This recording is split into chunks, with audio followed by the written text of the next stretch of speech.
Hello everyone. Obviously, we are not there with you, even though we wish we could be. We are still in Ohio, and we are under quarantine because we got the COVID. That's right. So we're feeling fine. We're doing good. Actually, as you're watching this, we will be free, and we will be flying back to see you. So we're looking forward to that. But for this morning, it's nighttime here if you can't tell, but for this morning for you, we're going to talk some Bible. So let's do that. Now, just first off, just to give you a quick kind of what happened with us, we flew over to see my sister and her family in Ohio. Felt kind of run down for a couple of days, figured it was jet lag. I've traveled before and just never felt jet lag like that before. I thought it was so strange. And then we, a couple of days later, took a COVID test, and it was not just jet lag. But like I said, we're feeling great. We're doing good. Might be occasional coughing breaks that I'll have to take during this. We'll see what happens. But we're looking forward to being free from quarantine and being home. We've seen a lot of inside this house and not very much at all outside. So it's been an exciting vacation. Restful, I guess you could say. But yeah, that's pretty much it for us. Hopefully things are going good with you guys as well. So to start off, let's talk about the world of Marvel, as we often do. I don't know if you've seen this show or not. It's called What If? It's on Disney+. And I have to admit, when they talked about it, I thought it sounded interesting, a show that's going to be about, these things that might have happened. But I have to also admit that I was a little disappointed at first when it first came out. I feel like the couple first episodes were okay, not really that exciting. The premise of it, though, is basically what if something different happened than happened. So if you've seen the Marvel movies, the Marvel universe, certain series of events happened, but what if something different happened? So the first one was, what if instead of Steve Rogers becoming Captain America, what if it was Peggy Carter? What if it became Captain Carter? What if? There's another one that was actually pretty good. What if there were zombies? I just think that's a cool idea. What if Ultron won? Lots of things like this. So just what if something different happened than what happened? The idea with that is we've all probably wondered at one point in our lives, what if? What if something different happened? What if we came on this trip and didn't get COVID? I probably would have gone outside quite a bit more. I told you guys before that Megan and I met at youth group. And that night when I went to youth group, I was not planning on actually going that night. And so I think still, what if? What if I didn't go? What if Megan wasn't there that night? What if we didn't meet? What if? I'm glad that we did, obviously, but what would have happened? What if? When we're thinking about things like what if, I think that we can often wonder what might have happened. We can't ever really know what might have happened, but we can sometimes think maybe it would have been better, maybe it would have been worse, maybe it would have been the same. Who knows? We don't have a TV show like this that we can watch and see. What I want you guys to do real quick in your groups now I have to time you because I'm not there, so do 3 minutes and then stop. For 3 minutes, what I want you to do is ask this question. What's one decision that you're really glad that you did make? What's one decision that you're really glad you made? Go.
right, and we're back. There's always one table still talking. Which one is it? Which one of you? Okay, good, we're back. So we've all made decisions. Some are great, some are not great. We make them every single day. And some maybe we wish we could know what if. Some we wish we could repeat. The thing about every single decision you make, it has an impact on your life. You might think like, every decision, like really, like what socks I wear? Yes, every decision has an impact. That's why Pastor Will wears such crazy socks all the time, just in case. The best thing we can do when it comes to these decisions, we can't know what if, but what we can do is we can prioritize. We can rank things in priority to hopefully make the best decisions we can make. Give you a definition, priority. It means a thing that is regarded as more important than another. So when you prioritize something, when something has a higher priority, you regard it as more important than other things. Coming to church, that should be a priority. Good job.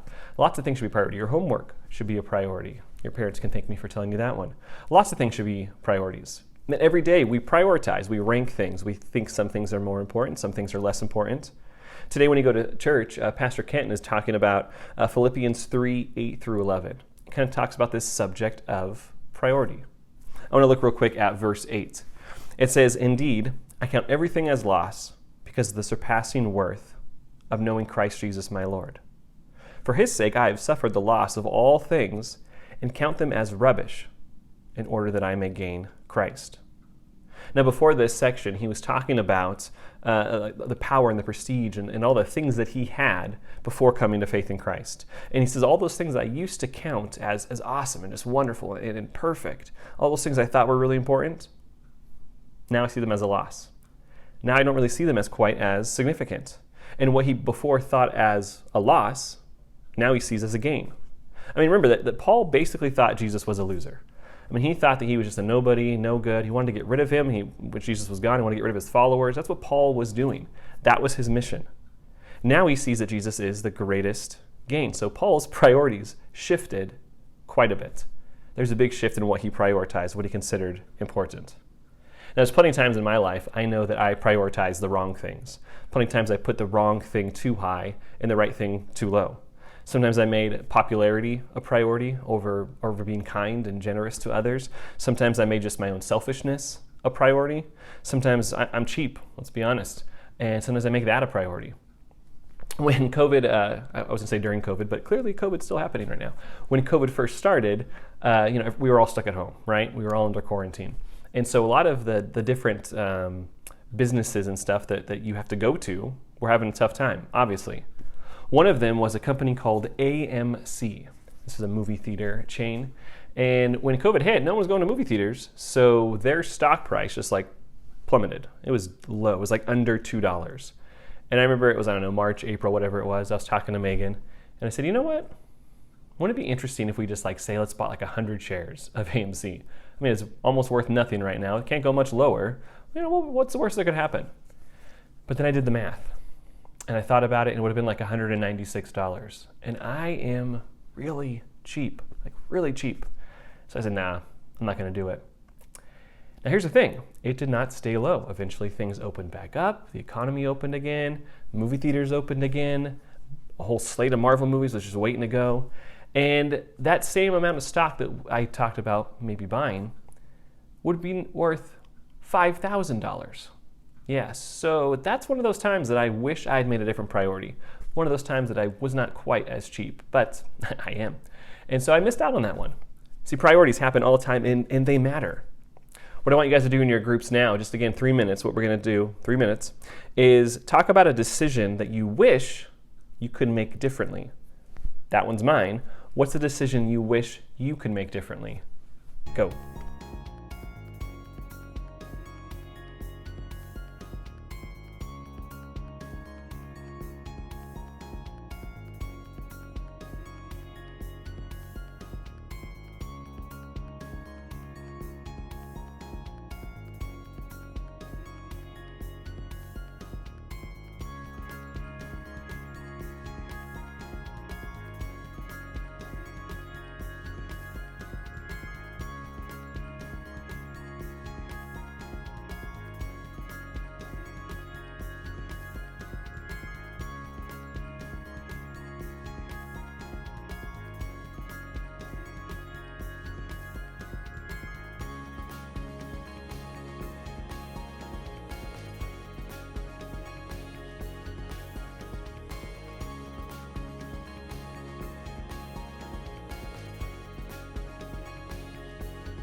Okay, and come back to me. Come back to me. Here we go. Come back. Okay. Hopefully you're all back. If not, I'll just keep talking because I'm not there. So every day we prioritize things. We make countless decisions we don't even realize of priority. It could be little things, could be big things, but we do it all the time. I mean, just this morning you had to decide what kind of breakfast to have, what clothes to wear. When you came into Sunday school, what seat to take. All those things were decisions. And of course, they seem like pretty insignificant ones, but those were decisions based off of priority. Now think again, what if? What if you had made a different decision? Let's say hypothetically, imagine that I like to have like toast for breakfast. I don't know about you. That's what I like. So imagine you had toast. And imagine that you had the last piece of toast. The bread, it's gone. Just the last piece. Looks like good bread, doesn't it? I'm a little hungry. You took the last piece, and so your parents asked you to go to the store to get some more bread. You go to the store, you go to the bread aisle, you're looking, and you know where it's usually at. It's right in this certain spot. That's where it always is, but it's not there this time. Like, it's not even just gone. It's just not a spot for it. So you're looking around, you're confused, like, where's the bread? What's going on here? And then you look over and you see someone else's cart, and they have that bread in it. So, of course, you're looking around for them, like, where's this person that found the bread that my family needs? And you find them. And you ask them, I say, okay, it's not here. They moved it over to an end cap. Let's go. I'll show you where it is. As you're walking over, you're talking, you're striking up a conversation, you're laughing, and that's how you meet your future spouse.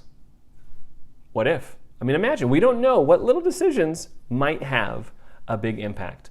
Once again, that night I went to youth group and met Megan, it was a normal night in my head. Nothing different, nothing special, except it wasn't. Something different happened. Something special happened. I met Megan. Could you guys imagine life without Megan? No, none of us can. So what I'm saying with all this is that what you prioritize matters. Maybe even more than you know. A lot of times we think things are not significant, they end up being really significant. We think things are really significant, they end up not being as much. What we prioritize matters.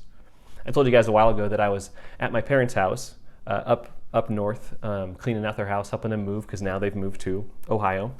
And when we were doing that, I found boxes of old stuff that I thought was worth saving, stuff that I thought was worth keeping, that I prioritized. You know, so it'd be like a paper I got an A on, or didn't happen that often, or like my 8th grade like basketball picture, or like I told you guys before too, like a picture of an old girlfriend.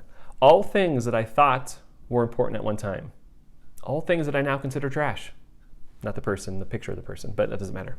All these things that I used to prioritize that no longer really mean anything to me anymore. And why did that happen? Well, because my priorities shifted over time, as they should. So we have to be careful what we prioritize. We have to be careful what we think is valuable, because only certain things really are long-term valuable. For the last time, what I want you guys to do in your table groups there is what's something that you think of as valuable today that, say, 10 or 20 years from now might not be as valuable? What's something you think of as valuable today? Could be a thing, could just be a friend group, popularity, whatever thing. What thing do you think is valuable today that 10 or 20 years from now you won't think is valuable? Go.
one more time. Bring it back, bring it back, bring it back, bring it back. Hopefully you had some good discussions there. I'm not going to ask you what you talked about because I didn't hear any of it. But hopefully you thought of something. And that's the thing we need to think about, is not just what do I think is important today, but in the future, what will I still think is important? Now, obviously, I'm not saying you don't have fun, don't hang out with friends, don't do all that kind of stuff. Of course, absolutely. That's part of life that actually does matter.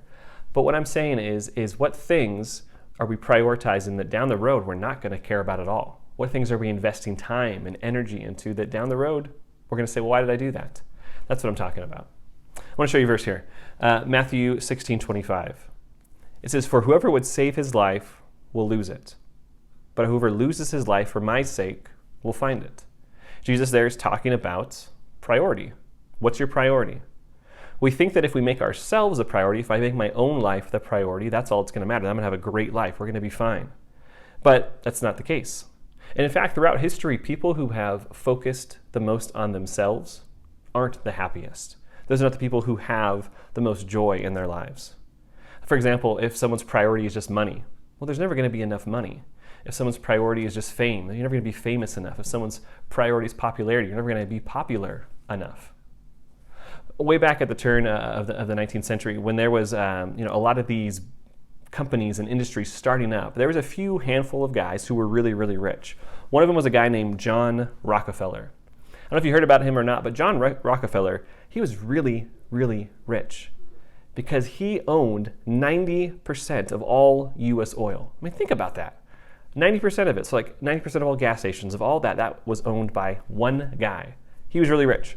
He was actually the first billionaire. In 1913, his net worth was $423 billion in 1913. Now, by his death, he had given away over $14 billion. He gave away a lot of money. There's another guy. This guy named Andrew Carnegie. Andrew Carnegie owned this company called Carnegie Steel, so he kind of owned and controlled the steel markets. In 1901, he sold Carnegie Steel for $303,450,000, and that's 1901 dollars. So if we equate that to today dollars, it's like about $10 billion, basically, is what he sold his company for. $10 billion. And by the time he died, he gave away 90% of his entire fortune.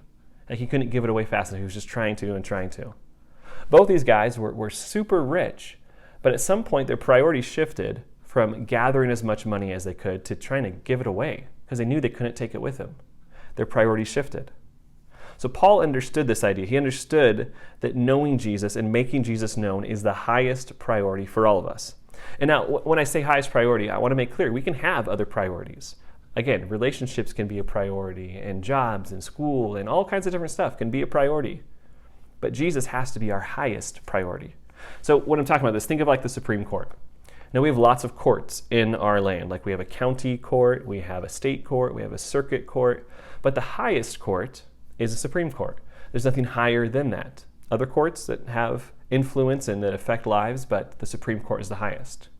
When it comes to priorities, you need to have a supreme priority, and that needs to be following Jesus. Yes, you can have other priorities that fall under that. This has to be your highest, though. So this has to be the thing that is chief in your life. Now, like I said, priorities shift, but that's one priority, following Jesus, that should never shift for you.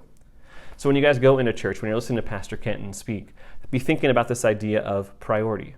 What is the priority in your life? What is actually the priority in your life? And if it's not Jesus, how can you make it Jesus? How can you live in a way that that is your priority? We miss you guys. We can't wait to be back. Like I said, right now, as you're watching this, we're on the plane. We're flying back. We will see you soon. Hope you guys have a great day.